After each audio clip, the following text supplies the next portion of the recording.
Listen, SIS, I love you, but no. No.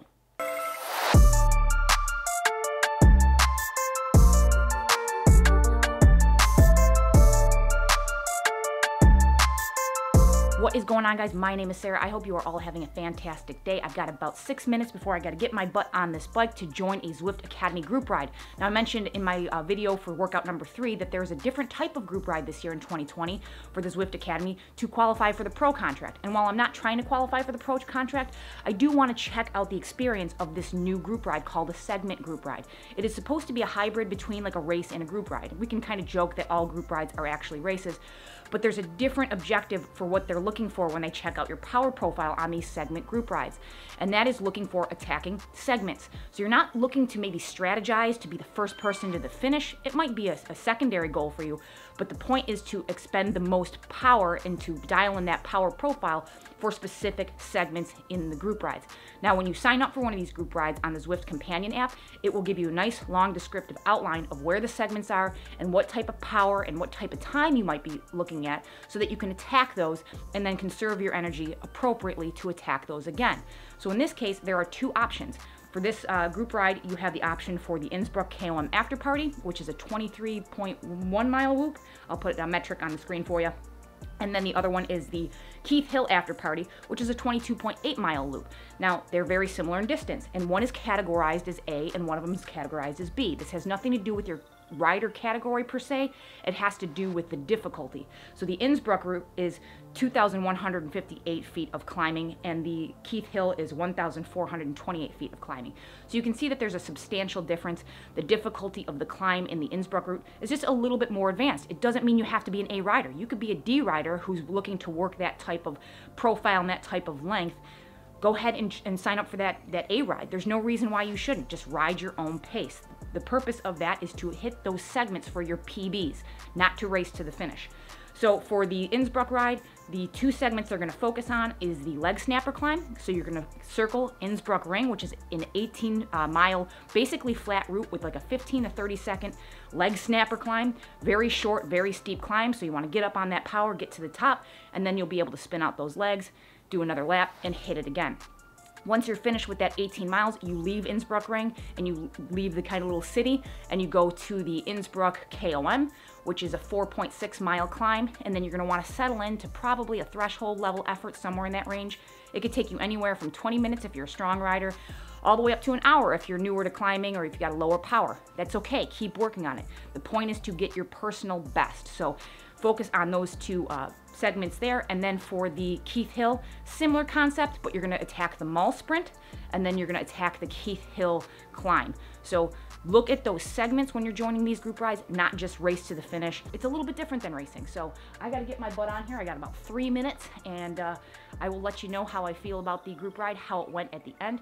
I'm gonna give you a bit of a caveat here. I'm joining the women's group. It's a little bit less of a pissing contest with the women. So it might be a little different for you men. You men are all on all the time, but I'll still give you how I feel about how the group ride went, how the group stayed together, didn't stay together, and power expenditure and all that stuff. So I am joining the A ride here, so I'm gonna be doing a little bit longer of an effort, a little harder of an effort. I've been off the bike for a couple days because of work and life and things, so I might be a little flat, but that's okay. I just wanna get those legs moving again and do a bit of a hard effort. So I'm gonna get on here and let you know what I think when I'm done. All right, let's go.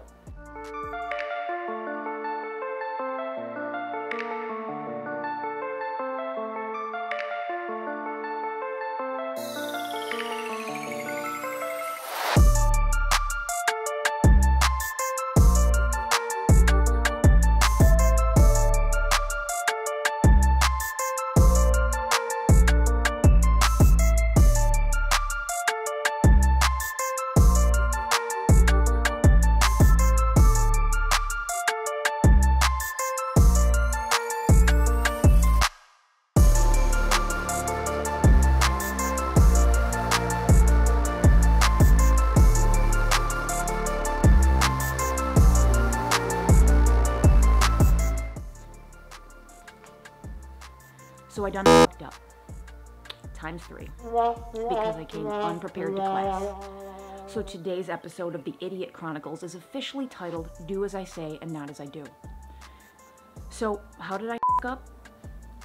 Well, in my haste to get on this ride, I was looking for a ride in the Zwift Companion app, and I wasn't even looking for the segment group ride. I was just kind of looking for something, maybe it was just a regular Academy ride, just something to jump on, get back into the swing of training. 2 days off is usually longer than I like to take because I don't want to get too flat. I like to ride at least a little bit every single day, and I found the segment group ride. I'm like, oh cool, it's here already, I want to try it out, I'll make a video, awesome. Well, it was half an hour away from when I signed up for it. So I was looking for anything later in the day, and there wasn't another one until like 5 hours later. So I did not want to wait that long, so I scrambled, I put my bike together, got the camera set up, threw my drinks on there, got changed, did a quick intro, and jumped on the bike. Well, in my haste, I screwed up a number of things and was completely unprepared for this ride. So the first thing is I lied. I gave you bad information at the beginning of this video. So sorry about that. I lied. I lied about the segment. The way that I had read the paragraphs, I read them too quickly, and they had called out the leg snapper climb. The climb was not the segment because I did this thing twice and nobody else was putting in an effort, and I said, well, where the hell are they measuring from? This is really weird. And then I realized it was the sprint after the leg snapper climb. So once you go up and then down and then the descent, there's a sprint at the bottom, and that was the segment they were measuring, which makes a ton more sense because there's actually a finish line and a starting line for it. So I screwed that up. I still put in kind of a similar type of effort, a little bit longer of an effort, but this was supposed to be like a 10 to 15 second sprint instead of like a 30-second high VO2 max level effort. So I kind of screwed that up. My bad, I'm sorry. So I didn't figure that out till the third one, and then I just blew it. I just blew it. I spun out and did something dumb. So I'm sorry, the proper segment is the sprint segment, not the leg snapper climb. So actually save your energy up the leg snapper climb. Go up there at maybe threshold at the most. So do as I say, not as I do. I'm sorry. The second thing is I was completely underfueled. I did this ride accidentally fasted. I was just dipping around doing my thing, and I jumped on the companion app to look for a ride maybe in another hour or two, thinking I was okay, get my lunch and do whatever. So I didn't really have anything to eat during the course of the day just because I was busy and running around. I really wasn't hungry, and oops. So I get on the bike, and probably about 40 minutes in or so, I was feeling actually pretty good. I wasn't feeling as flat as I thought I would after 2 days off the bike, but I started running out of energy. I said, oh shit. You know, if you've ever bonked, you know what that starts to feel like. So unfortunately, this was mistake number 3. Listen, SIS, I love you, but no. No.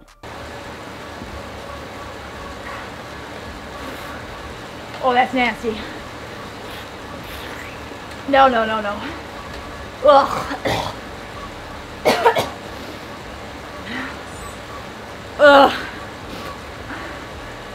Oh, it's so gross. Tastes like pennies. This blood orange nitrate gel, it tastes like eating pennies. This is like the worst thing I've ever tasted in my life. I don't even know how to describe it. I had this on my trainer desk because I wanted to try it at some point, so it's been kind of kicking around on there for a while, and oh my god, there was nothing else on there. That was the other problem. I didn't throw any other nutrition on here. I usually have some Cliff Blocks or some gels or like a honey stinger waffle, things that I know that I like, and I didn't replenish that stuff on there. So this was all that was left. So of course I had to try something new on this ride like a moron, and it was so bad. Even knowing the position I was in, I got a third of the way through it and I couldn't drink it anymore. I was like gagging. Maybe you could probably pour this into like another beverage, like your water bottle or some kind of drink mix, and maybe it'd be less disgusting, but that was just awful. So I couldn't even refuel. I think that was the only thing that maybe kept me through to the end of the workout, but that was bad. So that was mistake number 3, all because I was scrambling to get on the ride in 30 minutes, and that was probably just, I didn't have it in my head. If I'm more organized, I could get ready in 30 minutes, but then there was just, I gotta set up the camera, I wanna film this, I wanna tell you guys all about what's going on, which I guess that means it's your fault. I'm just kidding, my fault. But that was my other mistake. Be prepared for class, so do as I say, not as I do. Be fueled, You know, don't rush around like an idiot. Hit the right segments, you know, all of that. Otherwise, the group ride was good. Obviously, the women's rides are different than the men's rides. As I mentioned, a little less of a pissing contest, a lot more camaraderie, lots of encouraging texts going on back and forth. What I did notice, because this is probably one of the first ones, that was, maybe there was a couple before this during the course of the day, there was a little confusion in the beginning. Some people jumped on as a group ride, so they were asking where the beacon was, what the pace was. They were a little confused at the beginning because they thought that this was a regular Academy group ride. So there's a few stragglers trying to figure that out, and a lot of the ladies were very helpful in the banter, and I think people figured it out. So that was good. So I basically spent the ride in a group in the front with a handful of women. That does not make me special, by the way. Just kind of holding a good solid power, working together, kind of drafting off of each other on the flat bits. So that was good. What I did like was that for the purpose of this group ride, the purpose is to focus on the segments, not being first over the finish ride. It is not a race. It is a racy type of group ride, and you're measuring your performance on those segments. So it doesn't matter if you start dead last and you stay dead last. You could still be the best on those segments, and that's what's important. So they don't give you a ranking on the road. So if you do a Zwift Academy regular group ride, it'll actually give you a position that you're 5 out of 87. This will not give you a ranking, not during the ride, not after the ride. All you get is who's around you, what the time gaps are, and at the end it gives you a total time elapsed, and hey, good job. That's pretty much it. So it's good in the fact that you focus on you and what you're doing and the objective. So that's a great way to kind of mitigate people just treating the whole thing like a race and then hurting their segment performance. So if you're going to do this ride, just prepare for the segments themselves, time them properly, apply the power. Don't worry about anybody in front of or behind you, because they may not be doing as well as you are on the segments, even though they're in front of you.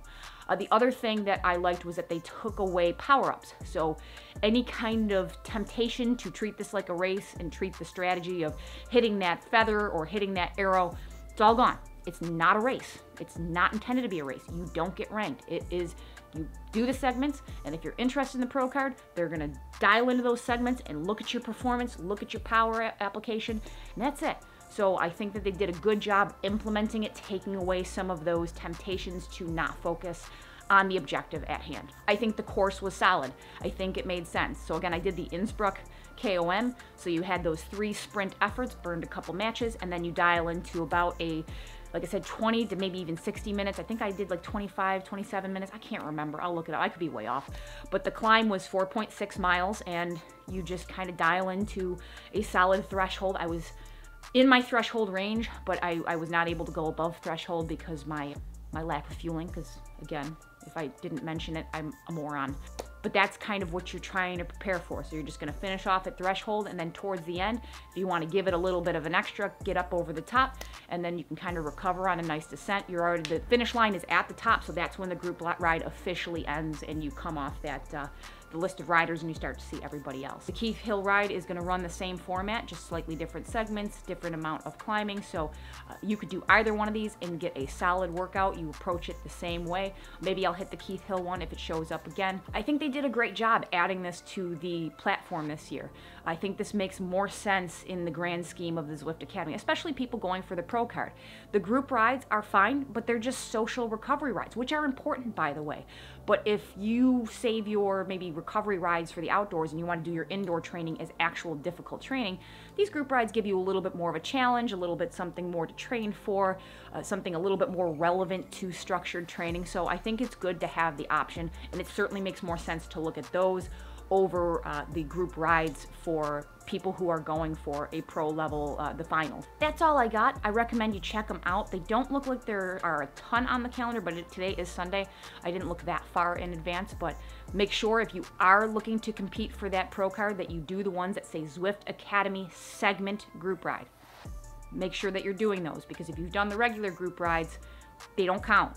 They only count towards standard graduation. So just make sure that you're taking care of that. Take a look for those. They're on the calendar now, and they should be on the calendar for the rest of the Academy. So halfway done now for me officially for the Academy. I've done 4 of the workouts, and I've done 2 group rides so far. So I officially got the socks.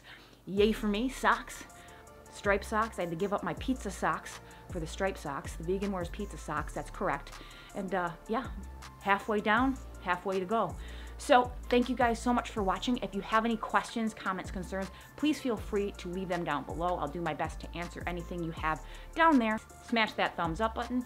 Hey, hit that thumbs down button. It's fine. It's fair. I'm a moron. It's okay. Subscribe if you haven't already. And as always, I'll catch you in the next one. See ya.